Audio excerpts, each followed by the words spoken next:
Hi friends, Maran வீரா சீரியலேருந்து சூப்பரான ஒரு promo வந்திருக்கு. நம்ம அதை பற்றி தான் அந்த வீடியோக்குள்ளே பார்க்க போகிறோம். வாங்க நம்ம வீடியோக்குள்ளே போகலாம். பிருந்தா ஜவுளி கடைக்கு வராங்க. அப்போ வீரா கிட்ட பேசிகிட்டு இருக்கிறாங்க. அப்போ வீரா சொல்கிறாங்க, என்ன பிருந்தா திடீர்னு கடைக்கு வந்திருக்கிற அப்படிங்கும்போது, அதெல்லாம் ஒன்றும் இல்லைக்கா, உங்களெல்லாம் பார்க்கணுன்னு ஆசையாக இருந்து அதான் கடைக்கு வந்து அப்படிங்கிறாங்க.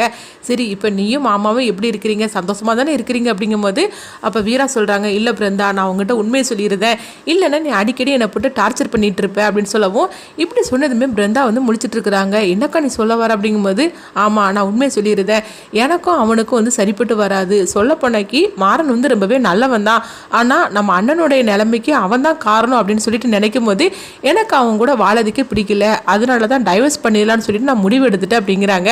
இதை கிட்டதுமே பிருந்தா அதிர்ச்சி அடைகிறாங்க. என்னக்கா நீ சொல்கிற அப்படிங்கும்போது, ஆமாம் நான் எல்லாமே ஏற்பாடு பண்ணிட்டேன், ஆனால் அவன் எனக்கு கையெழுத்து போட்டு தர மாட்டேன்னு சொல்லிட்டு இருக்கிறான், அதுக்காக தான் நான் வெயிட் பண்ணிட்டு இருக்கிறேன், அவன் மட்டும் எனக்கு கையெழுத்து போட்டு தந்தாம்னா நான் அவனை விட்டு பிரிஞ்சுட்டு நம்ம வீட்டுக்கே வந்துடுவேன் அப்படிங்கிறாங்க.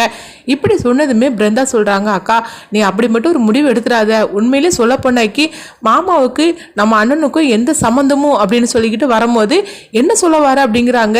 உடனே பிருந்தாவுக்கு ஏதோ தடுக்கிற மாதிரி இருக்குது, அப்படிதான் எடுத்துட்டு போறாங்க. அடுத்து பார்த்தோம்னா பிருந்தா அவங்க வீராவை அழைச்சிக்கிட்டு நேராக மாறன் கிட்ட வராங்க. அப்போ பிருந்தா சொல்றாங்க, மாமா கொஞ்சம் அக்கா பேசுறத மட்டும் கொஞ்சம் கேளுங்க மாமா அப்படிங்கிறாங்க. உடனே இவ என்னத்த பேசுற போறா அப்படின்னு சொல்லிக்கிட்டு மாறன் கேட்கவும், அப்போ பிருந்தா, மாமா உங்கள் ரெண்டோருக்குள்ளே நடந்த எல்லா விஷயமும் எனக்கு தெரியும் அப்படிங்கிறாங்க. இப்படி சொன்னதுமே மாறன் பிருந்தாவை பார்க்கும்போது அப்போ வீரா சொல்கிறாங்க, ஆமாம் நான் பிருந்தா கிட்ட எல்லா உண்மையும் சொல்லிட்டேன். அப்போ என்ன உண்மையை சொன்னேன் அப்படின்னு சொல்லி பார்க்கும்போது, நம்ம 2 பேரும் டைவர்ஸ் பண்ணதுக்காக நான் எல்லாம் ஏற்பாடு பண்ணணும்ல, அதை பற்றி தான் நான் பிருந்தா கிட்ட சொல்லிட்டேன் அப்படிங்கிறாங்க. இப்படி சொன்னதுமே மாறன் அதிர்ச்சி அடைகிறாங்க. ஓ ஐயோ, இவ பிருந்தா வேற உண்மையை சொல்லிடக்கூடாது, இவ இந்த மாதிரிக்கு ஒரு முடிவு எடுத்தான்னு தெரிஞ்சாக்கி நம்ம மேலே எந்த தப்பும் இல்லைன்னு சொல்லிக்கிட்டு பிருந்தா உண்மையை சொல்லிடக்கூடாது அப்படின்னு அவங்க அதிர்ச்சியோட பார்க்குறாங்க. அப்போ பிருந்தா எதையும் சொல்லலை அப்படிங்கிற மாதிரிக்கு அவங்க தலையசைக்கவும் அப்போ தான் மாறன் சந்தோஷப்படுதாங்க. அப்போ வீரா சொல்கிறாங்க, இங்கே பாரு, நீ எனக்கு பேசாமல் கையெழுத்து போட்டு கொடுத்துரு, நான் பேசாமல் நான் ஒதுங்கி போயிருந்தேன் அப்படின்னு சொல்லவும், அப்போ பிருந்தா அடுத்து தான் மாறன்கிட்ட பேசுகிறாங்க. மாமா இப்போ நீங்கள் உங்கள் தரப்பில் என்ன பேசணுமோ நீங்கள் பேசுங்க மாமா அப்படின்னு சொல்லும்போது, உடனே மாறனுக்கு புரிஞ்சிருது, பிருந்தா நம்மளுக்காக சப்போர்ட் பண்ணி ஏதோ ஒன்று செய்ய போகிறா அப்படின்னு சொல்லிட்டு அவங்க புரிஞ்சிருது. உடனே அவங்களும் புரிஞ்சுக்கிட்டு தாங்க, ஆமாம் வீரா நீ சொன்ன மாதிரிக்கு நான் உனக்கு கையெழுத்து போட்டு கொடுக்க நான் தயார் அப்படிங்கிறாங்க.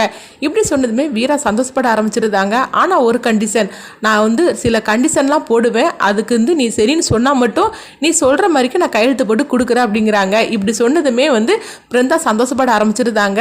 மாமா நம்ம நம்மளுடைய சைகையை கரெக்டாக புரிஞ்சுக்கிட்டார் அப்படின்னு சொல்லிட்டு அவங்க சந்தோஷப்பட ஆரம்பிச்சிருந்தாங்க. அடுத்து வீரா கேட்குறாங்க, சரி உன்னுடைய கண்டிஷனை நீ சொல்லு அப்படிங்கும்போது, நான் உன்னை படிக்க வைக்க போகிறோம்ல, நீ அதை படித்து டிகிரி வாங்கணும் அப்படிங்கிறாங்க. அது மட்டும் இல்லை, நீ ஒரு நல்ல ஜாப்பில் வேற நீ போகணும், இதெல்லாம் நீ சரின்னு சொன்னேன்னா நான் கையெழுத்து போட்டு தாரேன் அப்படிங்கிறாங்க. இது கிட்டதுமே வீரா அதிர்ச்சி அடைகிறாங்க.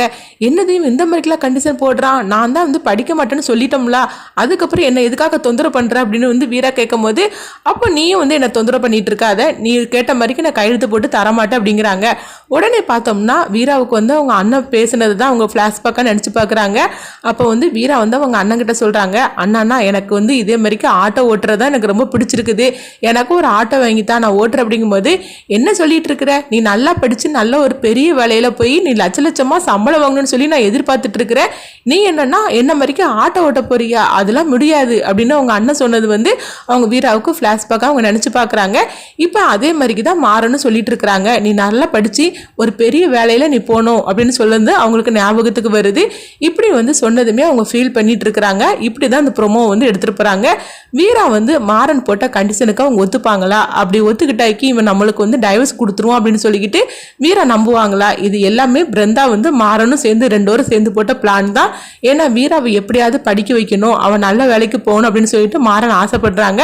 பிருந்தாவுக்கும் அதே ஆசை தான். அது மட்டும் இல்லாம வீராவும் மாறனும் பிரிஞ்சிடக்கூடாது அப்படின்னு சொல்லிட்டு பிருந்தா ரொம்பவே கஷ்டப்படுறாங்க.